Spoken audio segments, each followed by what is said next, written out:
Imagine that one day you woke up and you saw a bright star in the sky. And you found out that it was a meteor that was slowly making its way to Earth and was going to end everything. Would you still be able to find some time to laugh? This week we watched that meteor approach for 2.5 hours during A Star Is Born, and we attempt to make a comedy podcast. Do we succeed? Keep listening and find out. Welcome to You've Got Mails. I'm off the deep end, watch as I dive in. All right, your turn, CJ. It's a duet. Shallow. Sha-la-la-la-la-la-la-lows. Welcome to You Got Mails, everybody. I don't think you've ever caught me that off guard before. On today's episode, we'll be discussing 2018's A Star Is Born. Banger Factory. Banger, do you think? I like the music in this one? Yeah, I like the music in this one. Actually, right from the start, very first song, which they actually play most of, is pretty decent. I will say, like, this movie, this obviously movie has a lot in common with the other one, which we did, the Barbra Streisand, Chris Christopherson one.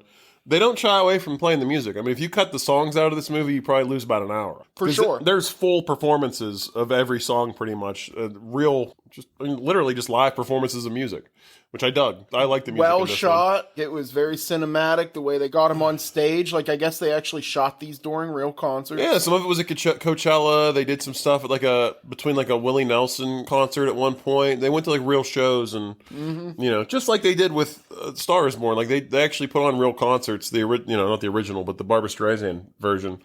They did put on real concerts and had people fill in, and it was well done. It looked like concert footage, which essentially it was. But like you said, the first song, the opening scene. By the Way. Is that the name of the song? Yeah. I didn't look it up, but I figured that's the name of it. My first takeaway from this movie, in the 70s, I think it was 76, in the version from the 70s, Chris Christopherson, musician, not an actor. In this version, Bradley Cooper, actor, not a musician. Bradley Cooper sounds better than Chris Christopherson.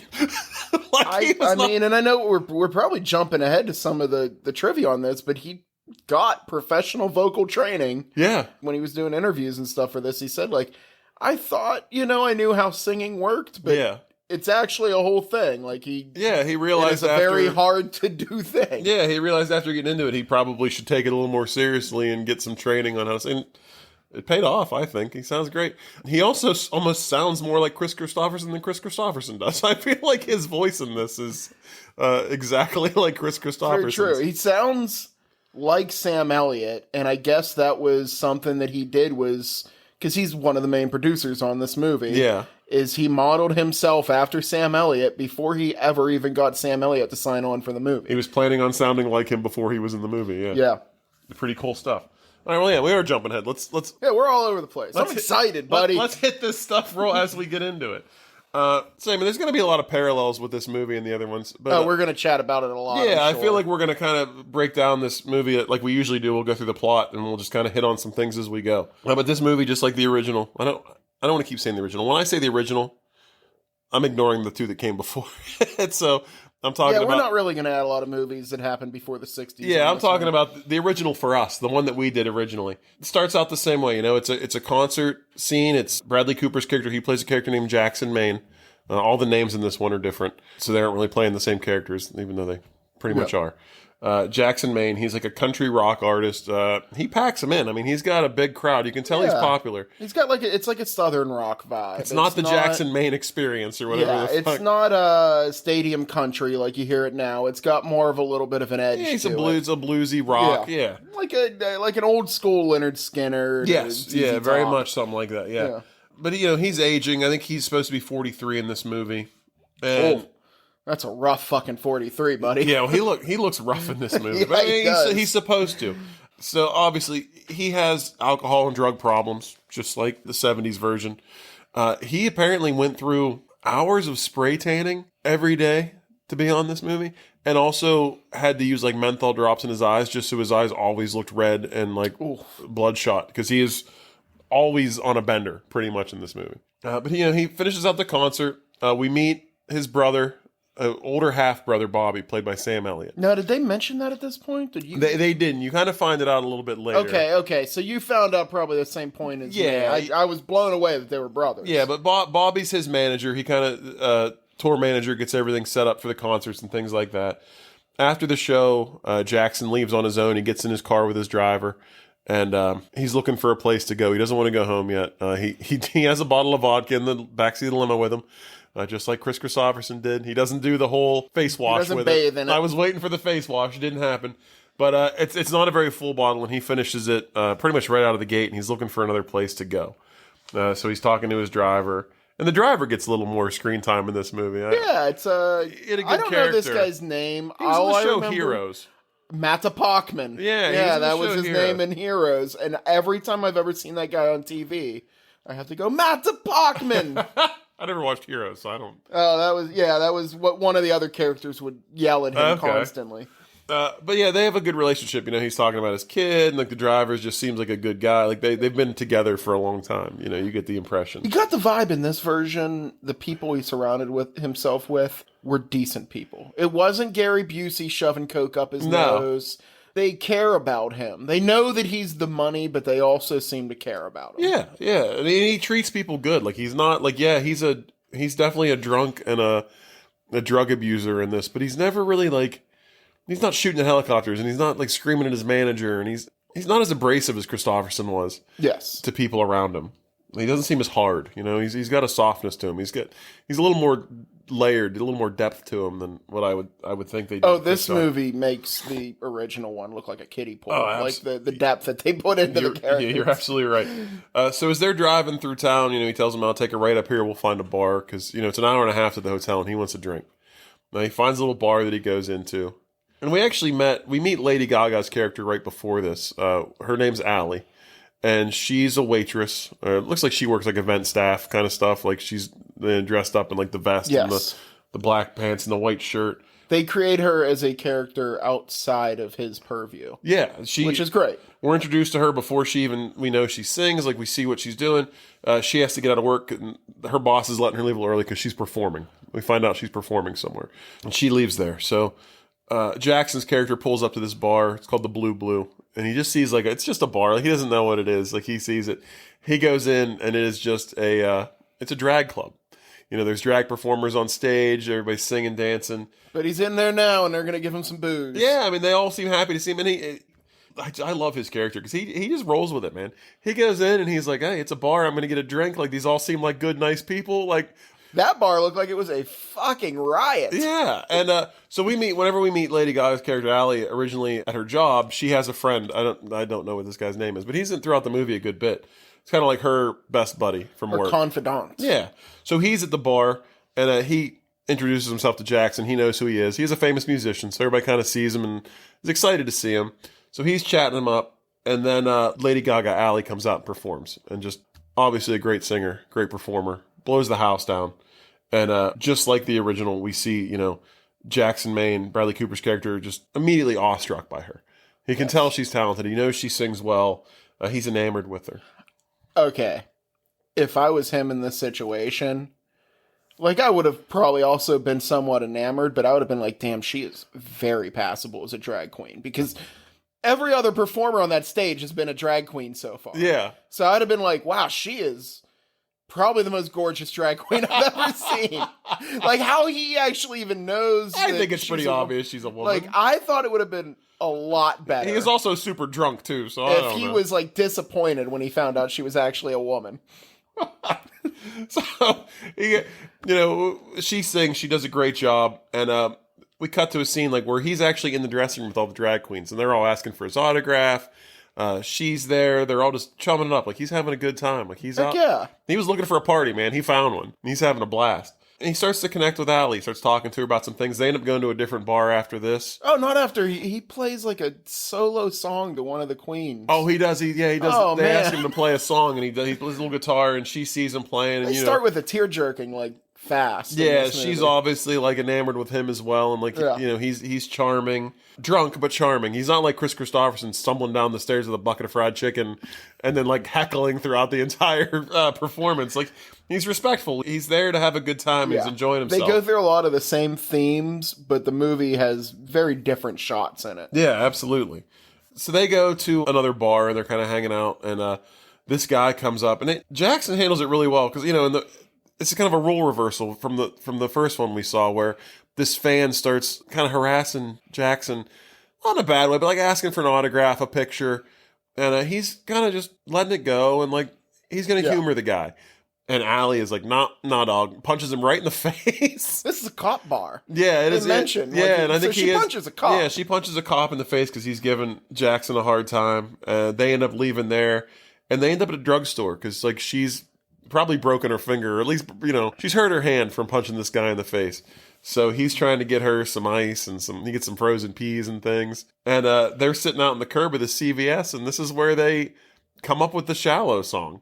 Which to me, I was like, wow, they're really right out of the gate, like rushing things along, because Evergreen was like the main theme from the 70s version. It took a while for them to get into this, where they started writing songs together and working together as a team. And they never, in the first one, really successfully wrote like a song together, other than that Evergreen song kind of just happened. Yeah.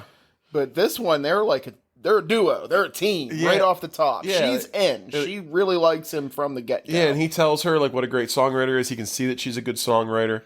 And he's a songwriter. Like all his songs, like he writes them himself. He's an artist. He's one of these like singer-songwriters. He's not a produced act where like somebody else is writing all of his songs for him. He's like the real deal.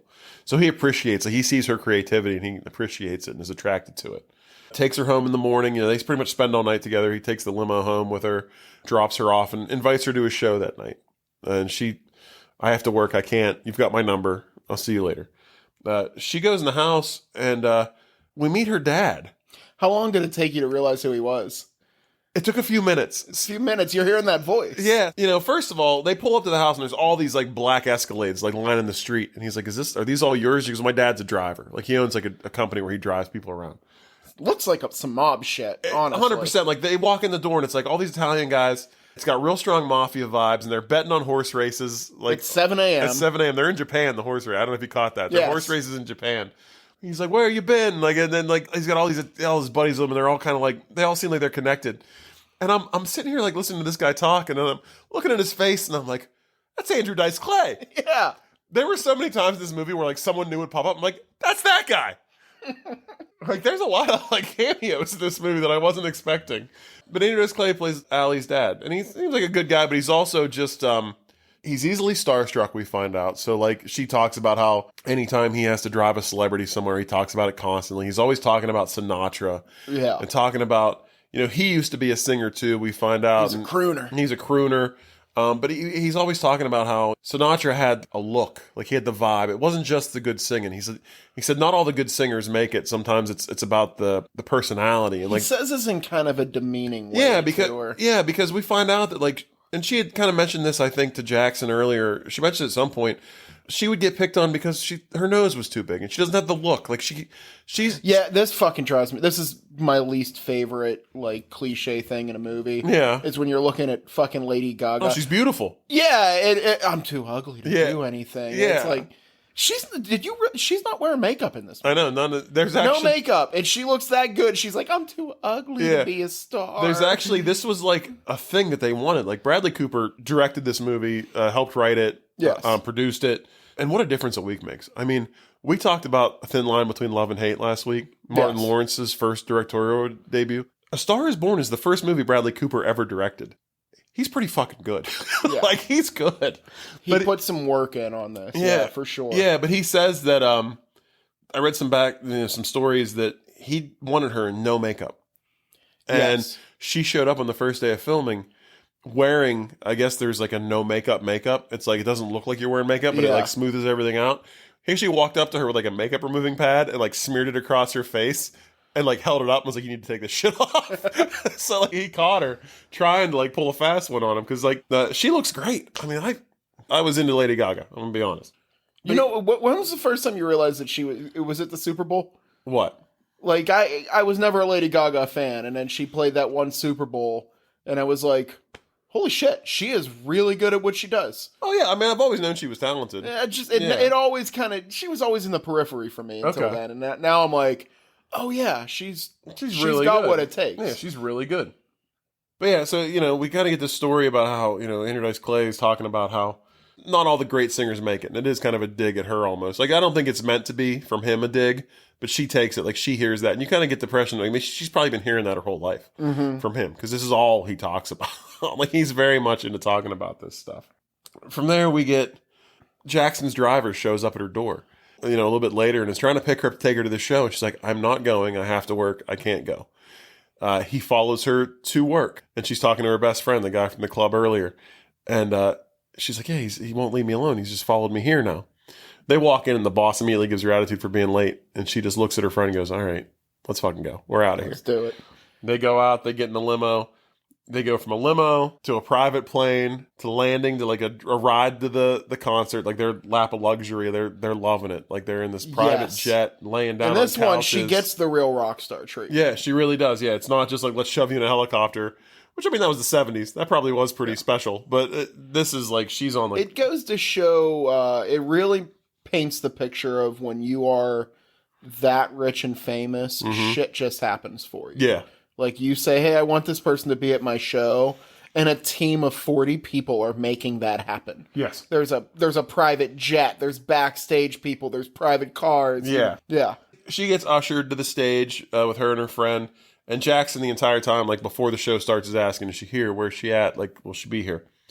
He looks over, sees her on the side of the stage. He does a performance of a song, and then stops, and he's like, I have a friend here. I have to go over and say hi to her. Stops the whole concert, walks over, and tells her that he's arranged music for the song that they wrote in the CVS parking lot, and he wants her to sing it with him. This is bullshit. Why? Tell me about it. Have you ever had the opportunity to sit in with a band writing music? No. It doesn't happen in a CVS parking lot. Yeah. It is days to come up with one song. But then you hear stories. Practice for days on end. But then you hear some stories of like these bands that like these massive hits that they wrote it in an hour. Yeah, I've but heard that too. then they practiced it for 3 months. Yeah. Like it's just not an overnight thing like that. And then you just pull somebody out on stage that was singing at a bar the night before. Well, that's my biggest problem with this is that he just springs it on her out of nowhere and he's like, I want you to sing it with me. She goes for it. She does. Too. Like, she doesn't have to. He doesn't force her because he said, well, I'm going to do it with her without you. And he starts playing the song. Well, she knows if she doesn't go out there, he is going to ride a motorcycle into the crowd of people. This would have been the point of the movie where he did that. Yes. I'm sad to report he never does. No. This guy is not nearly as much of a danger to himself as I had hoped. He's nowhere near. Well, he's definitely a danger to himself. Spoilers. Not to other people. He's nowhere near the loose cannon that Chris Christopherson was. Yeah. But, she comes out and sings a song, and of course she's fucking amazing. Like, blows it away. The whole crowd just goes nuts for it. And then we get, like, scenes which I loved, like, her dad and all of his friends sitting around the laptop, like, watching the performance on YouTube. And they're like, that's how many people down there watched it right there. Like, then the dad's so proud. Yeah. And he's like, I'm 200 of those views. Yeah. So we get that. And then we get a scene there at the end of the night, and he brings her back to the hotel, and, like, they're clearly, like, going to be romantically involved. Like, there's no real question, like, with Streisand and Christopherson, where she, like, kind of fought the notion of them being together. Like, this one, they're clearly interested in each other. They're about to sleep together for the first time, it seems like. They start to kiss. She has to leave the room. She wants to go freshen up for a minute. And when she comes back, he's passed out on the couch. I've always assumed women did that. Like, sometimes you got to run to the bathroom to clean the balls real quick. Yeah, she wets down a towel. Something's going to happen. Yeah, she wets and I've a towel. always assumed that women did the same thing, but, like, this is the first time where it's ever happened where I was like, oh, yeah, I guess that happens that way, too. Yeah, she wets a towel. She wipes herself down in some areas, the pits and other spots, just to make sure she's fresh. But by the time she comes back out, he's passed out on the couch. And she runs to her friend's room, who's also staying in the same hotel. They got him a room, which was very nice. Yeah, and he is obviously having a good night. He is, yeah. There's people in the hotel room with him, like, yelling and screaming. And she goes back to the room and finds Bobby, Sam Elliott's character, his older brother, kind of tucking him into bed and saying, he drinks a lot, doesn't he? Like, you can tell. And but he also says that, like, he's never seen him bring a girl on stage before, and just you get the impression that he kind of sees her as being like a good thing for him. Like, Yes. he's not upset that she's there. She's different. Yeah. Which is a total 180 from the other movie, because, like, Gary Busey was, why are you letting this girl hang around? Like, what's going on? Why is she here? Bobby sees, like, Bobby cares about his brother. It's This more of a movie caring has its relationship. fair share of shitty managers, but he's not one of them. Yeah, so the next morning, they're together, they're having breakfast, like, he wakes up, like, she actually goes and lays in bed with him, and he wakes her up, and... To have what I'm guessing is going to be the stinkiest sex ever. Ugh. Like, day after a rock concert, you're passed out. Well, he does look like he's cleaned himself up during breakfast, but then they end up having sex, and this is kind of like the start of their real relationship. He starts taking her on tour with them. She's performing songs, like she's playing the keyboard in the band. She'll sing a song here and there with him. He writes a song for her to sing, which this was like pretty ominous, because he's like getting her. He's like, you got to sing the song I wrote for, let's sing the song. And she's like kind of hesitant, and he gives her a kiss, and he says, I love you. He's like, come on, now let's go. Remember, it's just this way. Remember, it's this way. Yeah. And I was like, oh, like, we all know how this is going to end, but like there were so many ominous, like, foreshadowy parts of this, and I was like, oh man. So there's like a nice little, like, there's like an extended scene, like just them performing at different concerts, like her getting kind of into the band, becoming part of the act. And she leaves the stage at one point, and we meet Rez, who is like this smarmy agent guy. Who kind of Yeah, fuck Rez. Yeah, I don't like... Dude, Rez is the... fucking Rez. Rez talks to her and just says, hey, you could be a real big star. Like, I want to represent you, and you're going to be your own act and do your own thing. She lets Jackson know about this, and he, for the most part, like, you can tell he's kind of worried about it, but he also, like, wants her to be successful and be happy. So he's not, like, a dick about it. I will say he's a little controlling. Like, I know he has his moments where he gets jealous, but he wants her to be famous, but he wants her to be famous in his way. Which isn't necessarily the right way, considering he's high as fuck all the time. I don't know if I agree with that. I think he's worried about her losing her identity, which I think she is too. Like, you can see her, like, fighting against some of the things that, like, Rez wants to do to, like, make her famous. And I'm afraid that he just doesn't want her to sell out, I think. Like, I think he wants her to be successful on her own terms and keep who she is. I just don't think he goes about it the right way of making that happen. Well, yeah. I mean, he's a fucking train wreck. That's the whole point of this movie. Okay, yeah. But he is supportive. Like, I don't ever think he's not really awful to her. There's one scene where they kind of fight. Yeah. Where he's a piece of shit. But other than that, like, he pretty much supports her the entire time. Even, like, we cut to a scene, they're starting to record. Like, they want to get her a single and her own album. And she's having a hard time in the recording studio because she's singing over a backing track, and she just can't do it. He's like, well, let me go in and talk to her for a minute. And he calms her down, and he says, you don't have a problem when you're actually playing the piano. And she goes, no. He's like, well, I'm going to fly one in. And we'll put one in here for you so that you can play. And he does. He gets her a piano, and she fucking crushes it. Like, I want to be in that portion of my life where I could just have a piano flown in. Yeah, you don't seem comfortable. Let me get you a piano in here. Everything's going to be all right. I'm still wondering, like, if I can afford Uber Eats sometimes. So we also get a scene where, like, she's getting backup dancers. Like, they're turning her into a pop star. Like, she came into this singer-songwriter. There was more to her than that. And Rez wants to kind of make her a product, which it kind of goes back to, like, her dad's thing where, not all the greatest singers make it. It's usually like the people with, like, the look and the personality. Mm-hmm. So I think that plays a part into kind of why she goes along with it to a degree, but she also fights against it. Like, she's not super comfortable, like, being a pop dance artist, or, he wants to have her dye her hair and change things about herself, and she doesn't want to do that. I like how they want her to be blonde, and she just shuts that shit down. Yeah. Because Lady Gaga is actually blonde. Yeah, she's always blonde, yeah. We get some more scenes of her and Jackson. She's going to their show in his hometown of Arizona. And we get this little story about how his father was a great singer and was so talented, but, like, kind of wasted it and threw it away. And he had a ranch. And when his father died, he bought the ranch and he gave it to Bobby, the brother. And he's like, and they buried him on the ranch. So he wants to go there and just kind of see, like, if everything's still okay, like, visit the grave. So she says, well, we're here. It's, like, close. Let's just go together. They get there. It's a wind farm.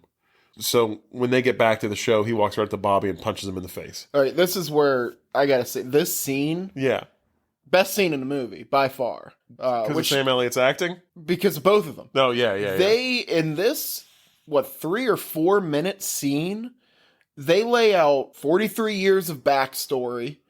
You understand every single thing about their characters, their relationship, how they got fucked up, what fucked them up. Yeah.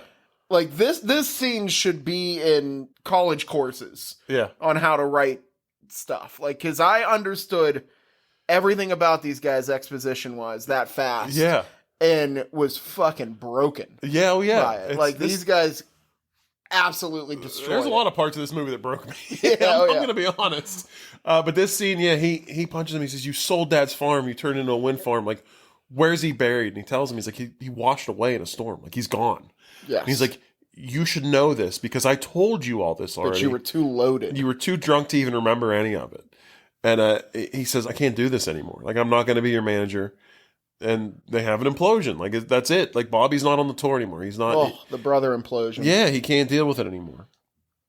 So that was heartbreaking. She buys him a puppy.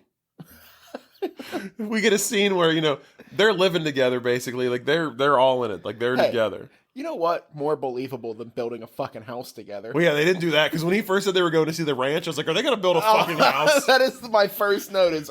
This is where they built the house, like right? Bradley Cooper, Lady Gaga on a backhoe, just working like a fucking ranch building montage. No, he already has a house, thankfully, and he's happy in it.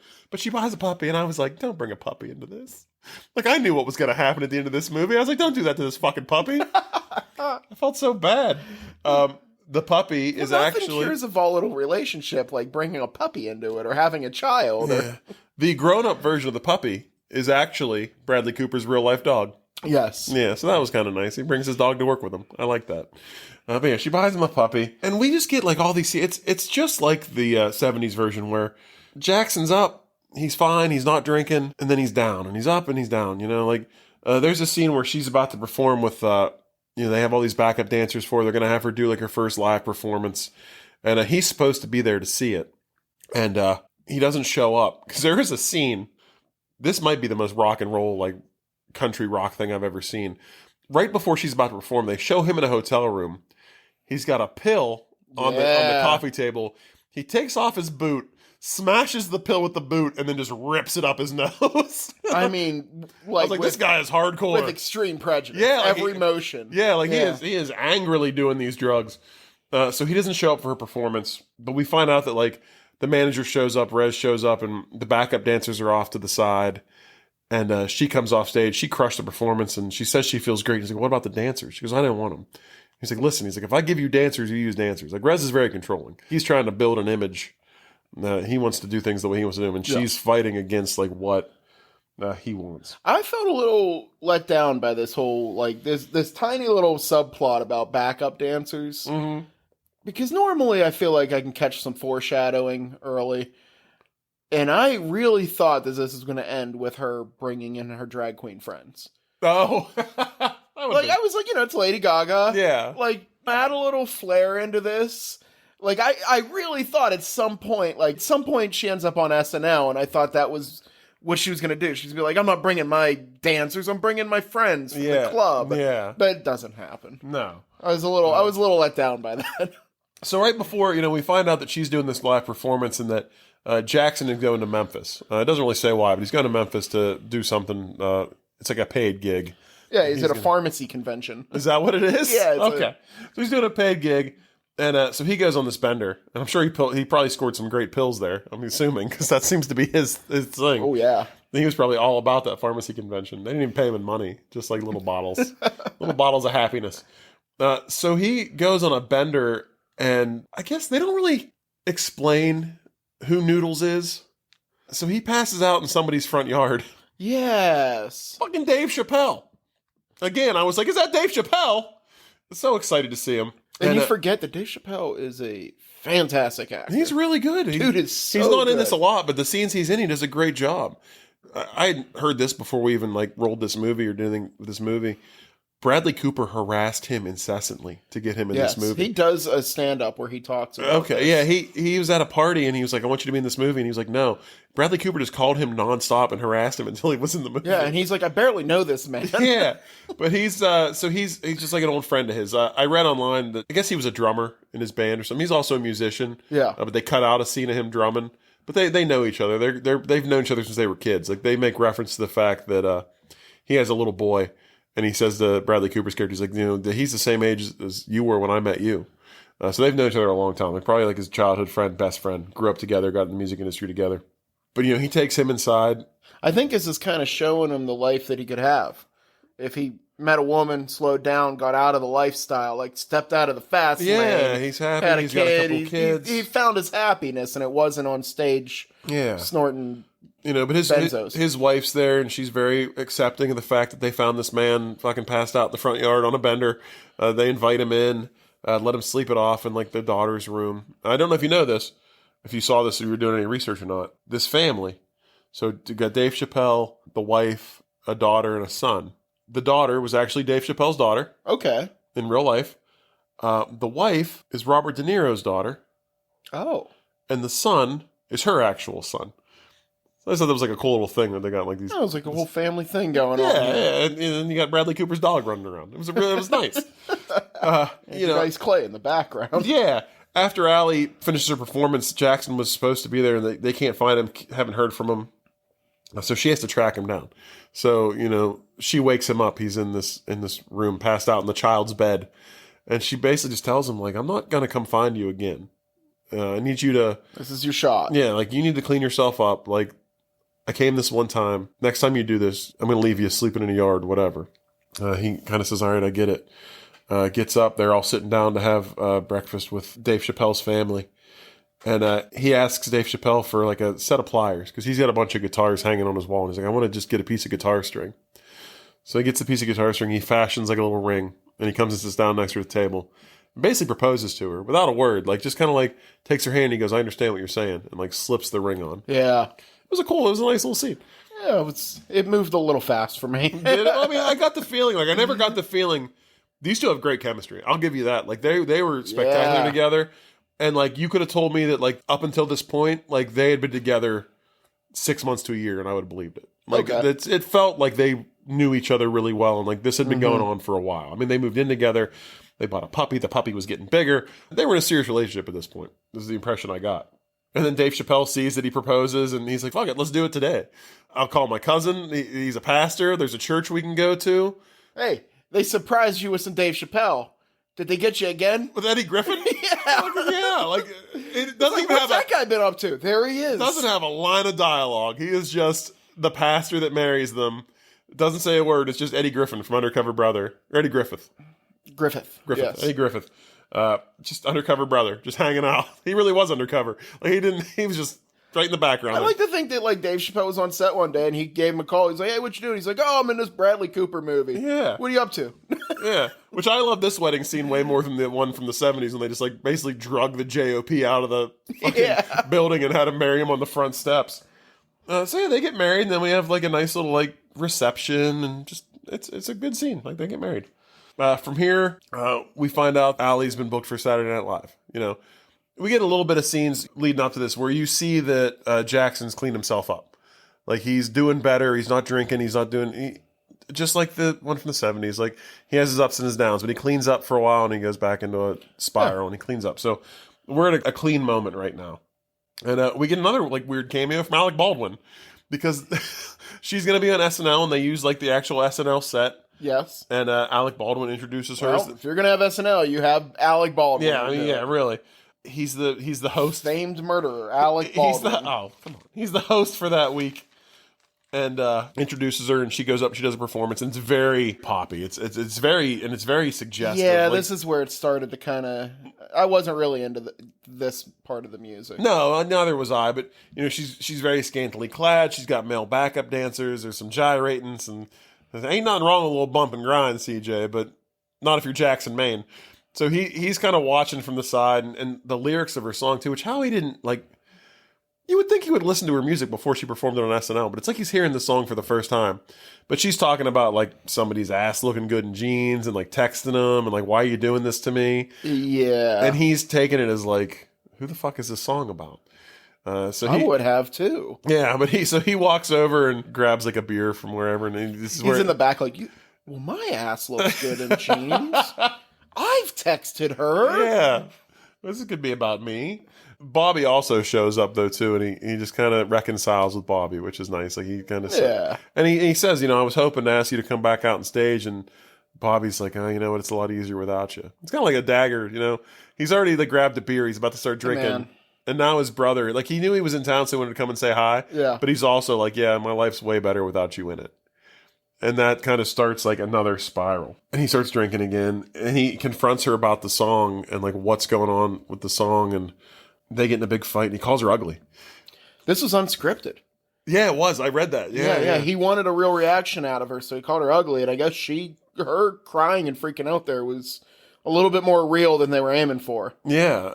So, they get in this big fight, and obviously that's like a sticking point for her because, like we said, like she's been teased about her looks and like wasn't always confident about herself. So for him to say this was like a real low. Famous chode. Yeah, it's a real shot. A real shot at her. Lady Gaga, just famous, absolutely famous, terrible creature. I mean, they have this big blow up fight, and then next scene, you can tell some time's gone by. She's rehearsing with the backup dancers, and he shows up. And she says to him, you haven't been drinking. I can tell. He apologizes. He says, yeah, I said some things I didn't mean, and I feel really bad about it. So they reconcile, and but he pretty much backslides right again. He's supposed to be, she's nominated for a bunch of Grammys. I think 3 Grammys. Oh, man. And he is supposed to be doing a Roy Orbison tribute at the Grammys where he's going to be singing. And I guess Bobby must have helped put it together because he shows up for rehearsals. And Bobby tells him, I'm sorry, but they brought this kid in. Like, you're not singing anymore. And he's like, all right, I'll play guitar. Like, he seems okay with it. Yeah, I'll put somebody over. Yeah, like, we'll let somebody else have the glory. Yeah, but you can tell he's upset. And he starts drinking and doing pills again. So we cut to the night of the Grammys. And we should state, we didn't even talk about this. Not only is, it's not just his stars kind of fading throughout this. He's actively going deaf. He's losing his hearing. He's got tinnitus. Mm-hmm. And tinnitus isn't it's not like a death sentence for people, but if you're a fucking famous musician, and you have to be able to hear what you're doing. It's a death sentence for your career. Yeah, but this is Brian Johnson from AC/DC had this, and actually, he's gotten some help, and I guess they fixed some things, but that's why he wasn't with AC/DC for years. Yeah, because he just couldn't hear anymore. So like this is a little subplot that's going on the entire time, and it's also, he's medicating as part of that. That's a major depression. You know? Mm-hmm. So, he finds out he's been replaced, but he says he'll play the guitar. But obviously he's not okay with it. He starts backsliding again. He starts drinking again. Starts with the pills again. Night of the Grammys. Oh. Good Lord, man. I knew it was coming. Yeah, I did too. I knew it was coming, and I was like, can they make this easier for me to get through? They didn't. This whole part of this movie had my anxiety at such a high level. Like, I felt bad for everybody involved. Like, I almost couldn't watch. Yeah. Like, it was hard to watch. I knew this was fake, and this was hard to watch. Yeah. So he shows up for the gig. He's playing this Roy Orbison tribute, like, during the Grammys. He's up on stage and, like, almost falls over. Like, Lady Gaga's in this crowd, like, watching him. And first she's like, he never told her that he wasn't singing. So she's like, I thought he was supposed to be singing. And he's in the back playing the guitar. Goes to pick up his pick and almost loses it. And falls on the ground. She sees this and is like, oh no. But he stands up and absolutely crushes the guitar part of Pretty Woman. Like, to the point where people were staring at him. Yeah. It actually gave me vibes of the, did you ever see the While My Guitar Gently Weeps video? Prince? With Prince, where Prince comes out, absolutely shreds the stage, way more than he was ever supposed to. Yeah. Throws his guitar into the audience and walks out. Yeah. And nobody ever saw him again. But yeah, so he crushes it, but like he's clearly not well. And like the guy comes over after the performance to take the guitar off him. He's like, "Oh, are we done? Is it over?" Like he doesn't even know. Yeah, like it's just muscle memory at this point. Like he rips through this and everything's fine.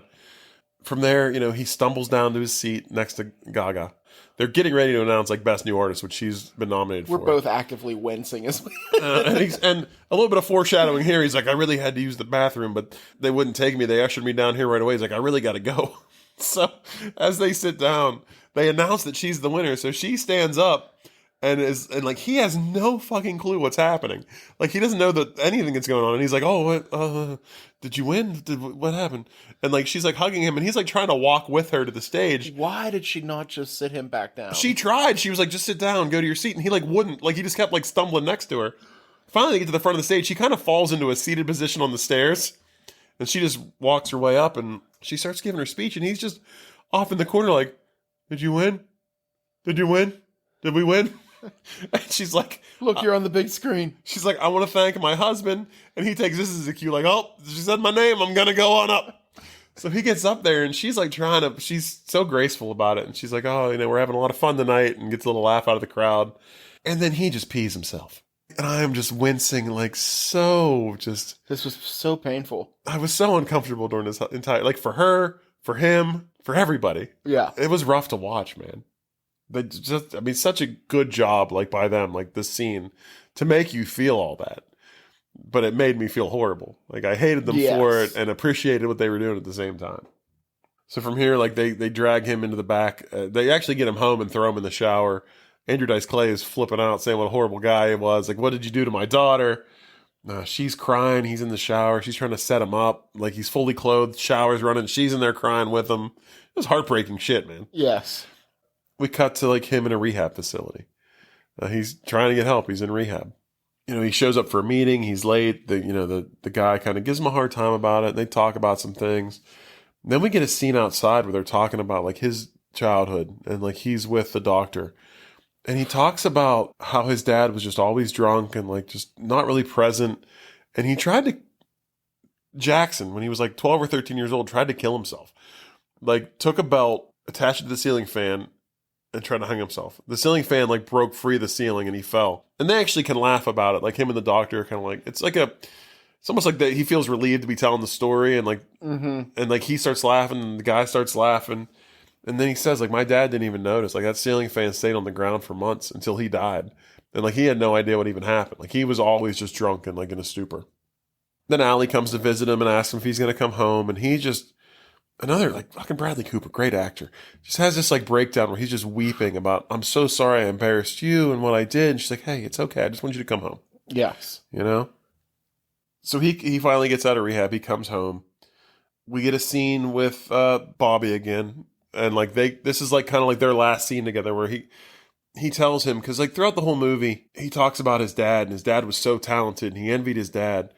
And he tells Bobby in the car, he's it wasn't him, I was envious of you, I looked up to you. And yes, and and if you don't know who Sam Elliott is, look the guy up. Obviously 40 years older than Bradley Cooper. Yeah, he is an old man. Yeah. And they reference this. I don't know if you caught this. At one point, they referenced that his mom was 18 when she had him. Yeah. And his dad was 63, they say later. Yeah. So, his dad had an entire life, raised a man to full-grown-ass adulthood. And then knocked up an 18-year-old. And then knocked up an 18-year-old. They were doing some white trash dancing down there. No, absolutely. Yeah. He's dropping Jackson off at the house, and he tells him this, and then just leaves, and Sam Elliott starts to cry, and I started to cry. It was awful. Oh, yeah. And then, they're at the house, and the fucking Rez, the agent, shows up. This fucking guy. He's the whole reason this whole fucking movie. Ugh. He shows up, and he's there to see Allie, but Allie's not there yet. So he sits down with Jackson, and he's telling him, you are going to ruin her career. We've done so much while you've been gone to try to salvage things. The fact that she's married to you makes her a laughingstock. You've just almost completely derailed her career. Just laying the guilt trip on him about how he's going to fuck up her career. She finally comes home and she talks to Rez, and she says, I want to take him on tour with me. We're going on a European tour. It'll be good for him. His hearing is getting better. Not good for him. I would totally disagree that would be a good thing. You think? Yeah, when you're on tour like that, he's a famous rock star. These are the people that can think that they want. Yeah, but what's better, leaving it at home while she's out up with it. Leave him at home while she's having all this success? That's true. He's in a damned if you do. Yeah, I feel it would have been better to be with her. But Rez says no, there's no way. After everything that happened, he can't go on the tour with you. It'll ruin everything. So we get a scene with them in bed, and she lies to him and tells him that they decided to cancel the tour.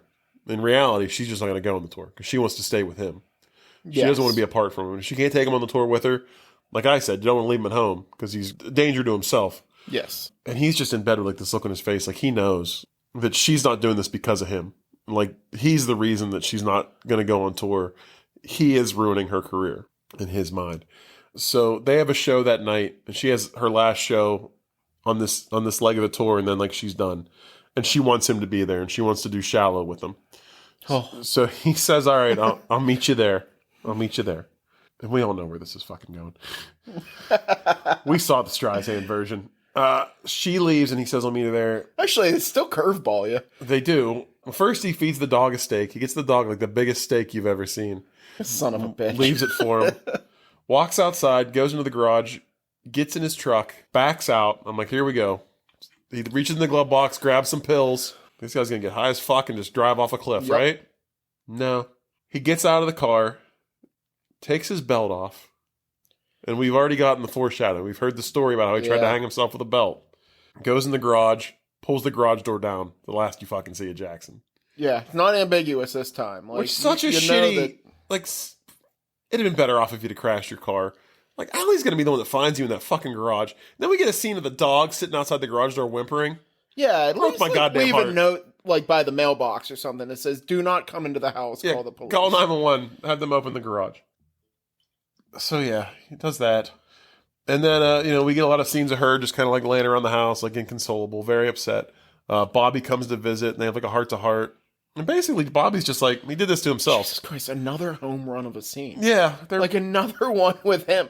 Like, Sam Elliott, like, this movie would have been amazing if he was never in it, and every scene he's in is just like, he walks out like Babe Ruth. So, that scene almost didn't happen?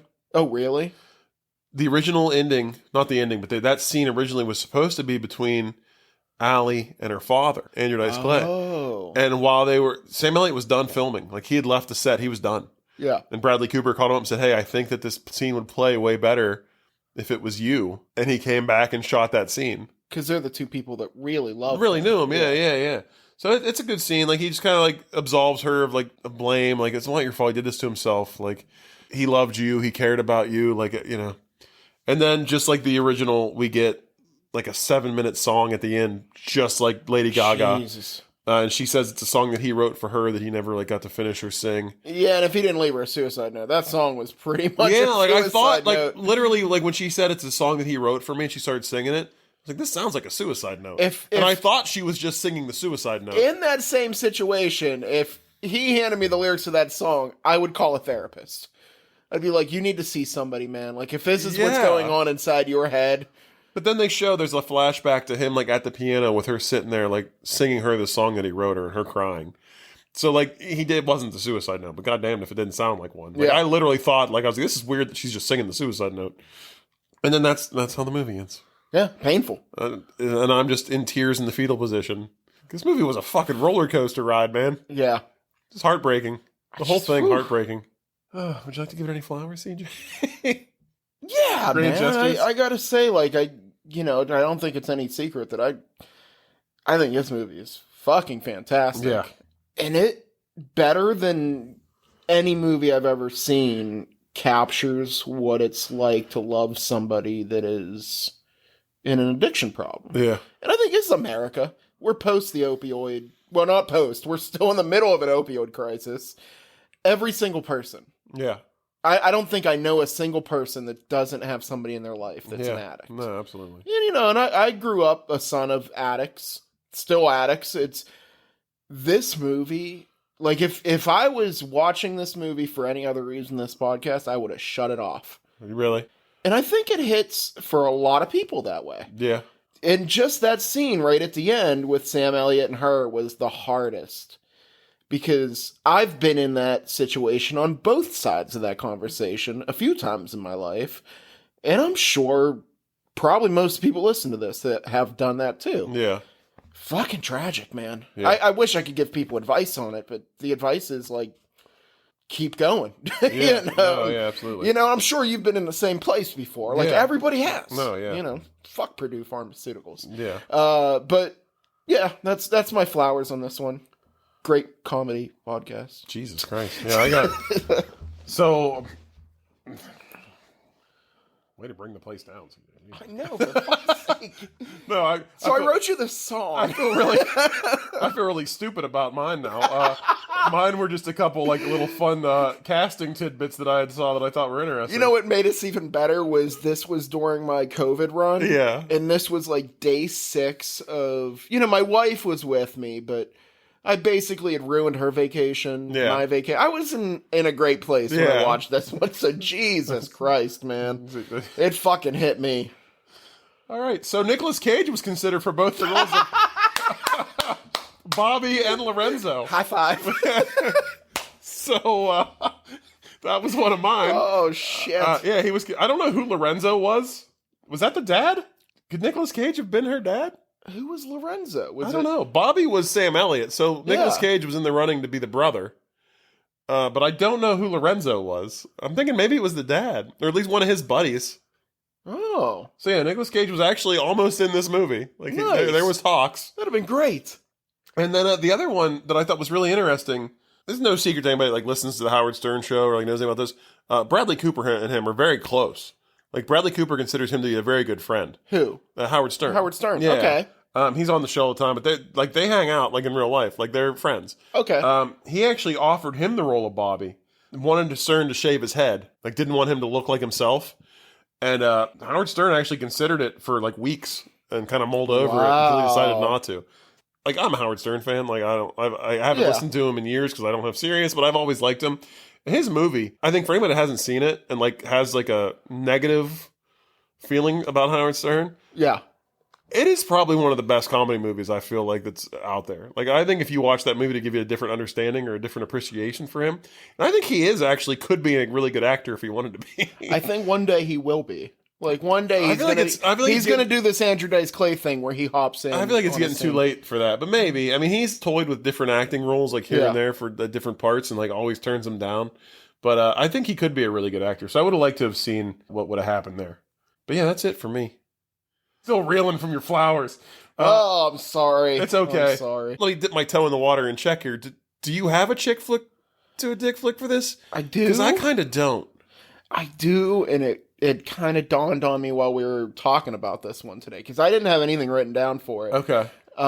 Just how much I needed a little comedy while I was watching this. Yeah. It says on the I got on the roller coaster, man. I was riding it the whole fucking movie, because this kind of feels like a music biopic, and which are all the same, really. It is. Every one of them is about a guy becomes a famous musician, starts doing heroin. You know, we got Johnny Cash, we got fucking all of them, except for the best music biopic, Dewey Cox. Yeah. Walk Hard.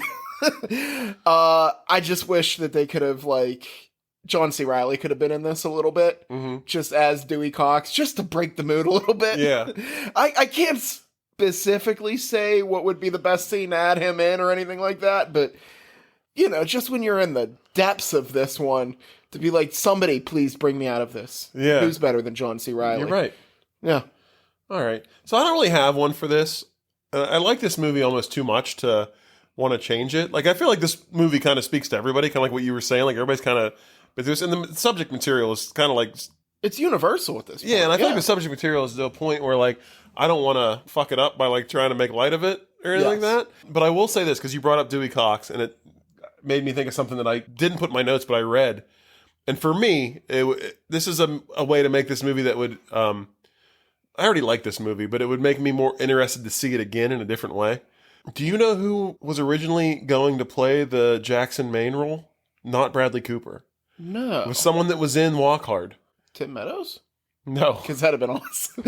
Tim Meadows, man, he's got my number. He's one of those guys, he shows up and I'm happy. Had a very small cameo in Walk Hard as Elvis. Jack White. Jack White was originally attached to play Jackson Maine in this. Now, the guy's never acted before, aside from like those little bit parts. But I think I would have been interested to see that. I would have definitely watched it. As a big White Stripes and a Jack White fan. I mean, White Stripes is right up there in my top 3. Like, I didn't watch this movie when it came out. This is the first time I've seen it. Yes. I knew of it. I didn't know much about it. The only reason I knew anything about this is because we watched the other one. Oh, thank God at least I had that to lead me in. Yeah. 'Cause if I went in raw on this movie... not knowing what was going to happen. But if this movie would have came out and Jack White would have been in it, I guarantee you I would have seen it. In theaters. Probably, yes, yeah. absolutely. Because I'm that big of a fan, so... Yeah. So yeah, I guess that's how I would dick flick this if I had to. I would put Jack White in it. I love it. So this isn't really.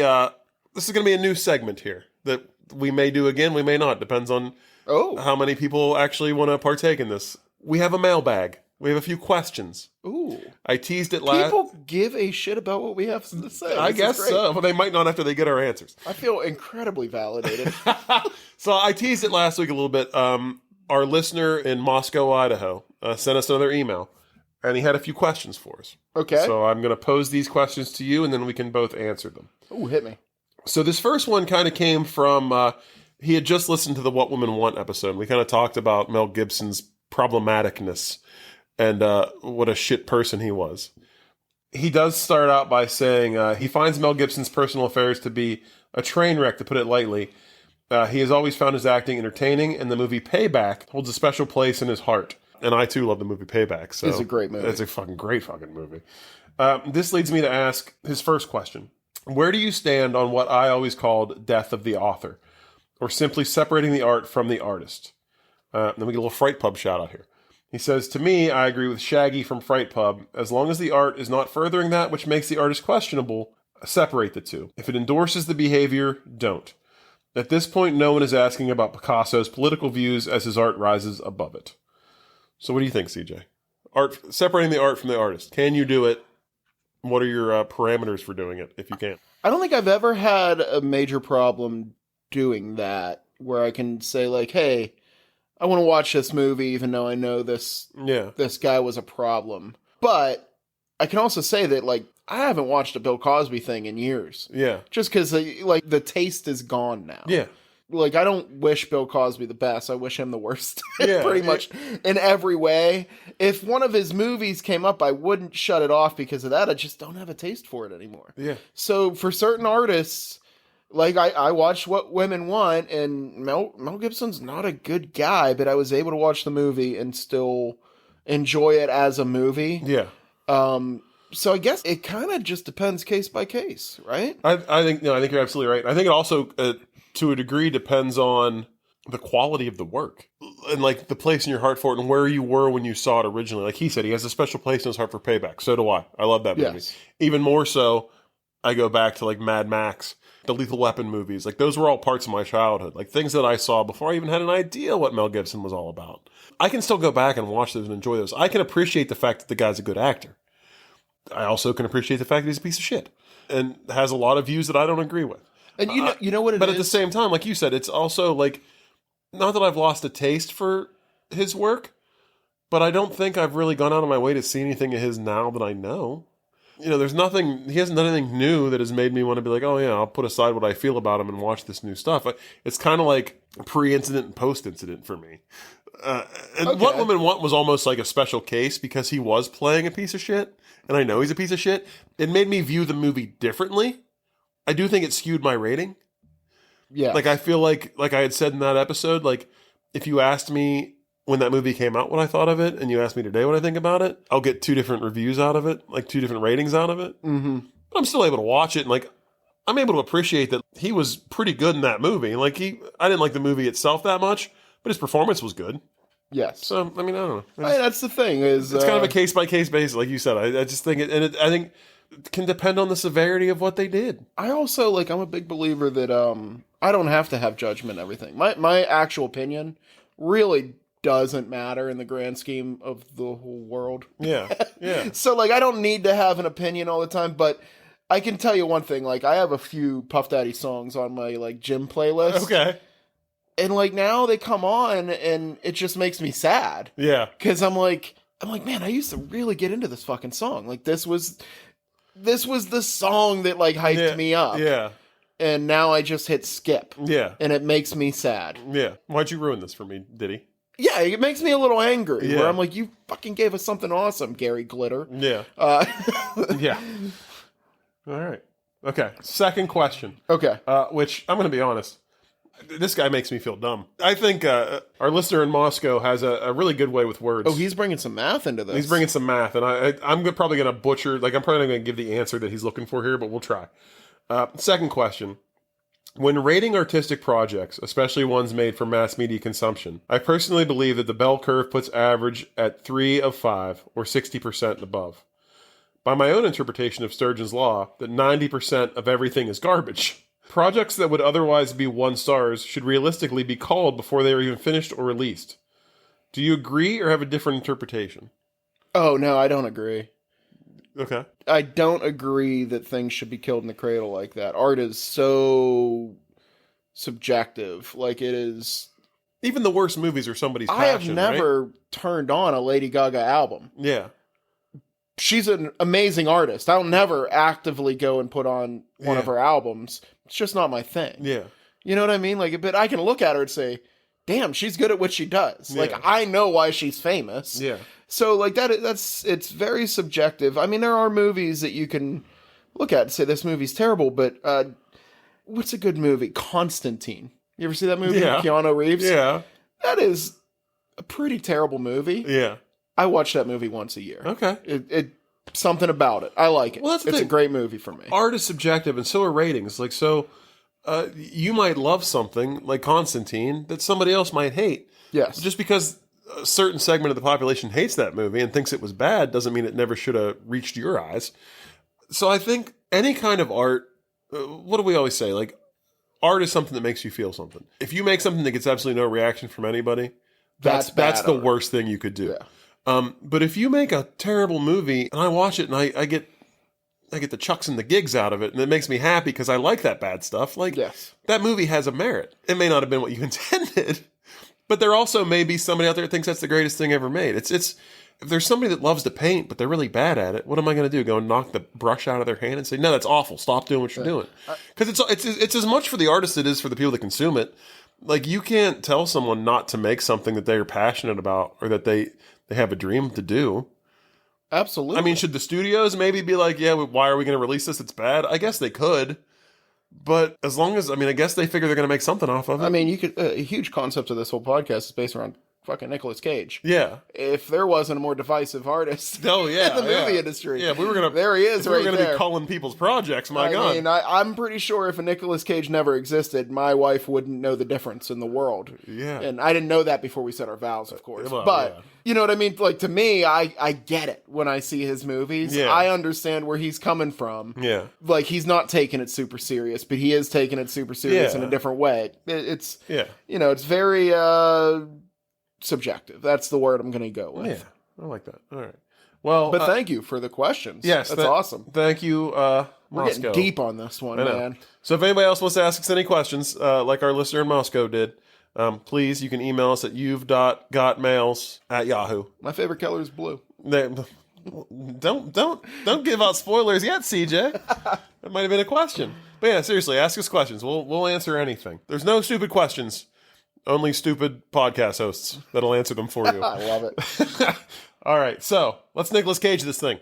Boy, now that I know that he could have been Bobby, I can't take Sam Elliott out of this movie. And I'm not even a huge Sam Elliott fan, but he just... I love Nicolas Cage. He couldn't have did what Sam walked Elliott in, did he pointed to the outfield, and he fucking nailed that ball. Yeah, he did. I would make him the GBF, the gay best friend. Oh, okay. Yeah, I think that's a good spot for him. Or the dance instructor, which is Lady Gaga's actual dance instructor. Yeah. And her dancers, the dancers were actually her backup dancers. Yes. Yeah. I would put him in one of those two roles. Or just him and Nick Nolte just show up and start trying to sell coke. Like, you mean Gary Busey? Oh, I'm saying. Or just him and Gary Busey show up. All three of them just showed up together. Yeah. Oh, man. It's the three-headed monster you don't want to deal with. That's the Hydra of Death right there. That's the axis of evil. It really is. All right. Yeah, you go, man. This one was super, like, this might be the least steps I've ever done. Oh, I bet you I know where exactly we are going. Is it think? pinball? No, it's I went with Eddie Griffith and his 2-second cameo as the pastor. Oh. He was obviously in honestly, one of my favorite movies, Undercover Brother, which also starred Chi McBride. He played the chief. What a guy. Chi McBride is in Gone in 60 Seconds. He plays Donnie. Oh. So. See, I thought you were going to go Dave Chappelle was pinball in Con Air. Oh, yeah, no, I didn't even think about that. Out of a plane. No, yeah, see, it was right in front of me and I completely missed it. Yep. Wonderful. All right, let's rate this thing. You go first. 5. 5. You're giving it a 5. This is my first 5. I didn't think that I was ever torn. gonna I was happen. going somewhere between 4 and a 5, but the more I think about it, like, it's just expertly done. I mean, for this being Bradley Cooper's first movie that he ever directed, holy fuck did he do a good job. How does he not have a dozen movies out? I don't know. This is 2018. It felt like it came out a year ago. Yeah, it was so well done. The music is good. The chemistry was amazing between the two. I was up and down, man. I mean, this movie, like, had me tearing up, like, so many different parts. Just made me feel something. Just amazing job, I thought. Like, I thought all of it was great. Every performance, like, even, like, the smaller characters. I mean, you think of the amount of screen time that Sam Elliott or Dave Chappelle had in this movie. Like, Andrew Dice Clay fucking was great.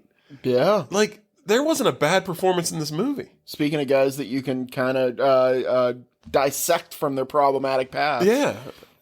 So, I mean, 5. I thought this was 5. a phenomenal movie. This is Wow, man. This is the best movie we've watched so far for me. As far as just like technical and all of it. Like, it was just so well done. Whew. I gotta go 4.25. Okay. I dance between that and a 4.5. I'm not sure what I'm dropping it for, but it's not a perfect 5 for me. But damn, this is a good movie. This is one I will watch again. Yeah, and this, I won't watch it again because you see where it fucking takes me. And to talk, I'm sorry to go back just a minute. Like, we'd seen the one from the 70s. Like, I knew how this movie was going to end. I was still devastated. Yes. Like, it was just so fucking heartbreaking. And, like, to me, that's a good movie. If you can make me care that much that I am just, like, fucking distraught over what happens to these people, even though I knew it was coming when I turned on the goddamn movie. Like, that's just really well done for me. Like, that just tells me that the performances were that good that, like, I was invested in these people to the point, like, I knew the spoilers at a time and I still was, like, broken by the end of it. So, sorry, I didn't mean to step on your review. I didn't mean to step on your review. No.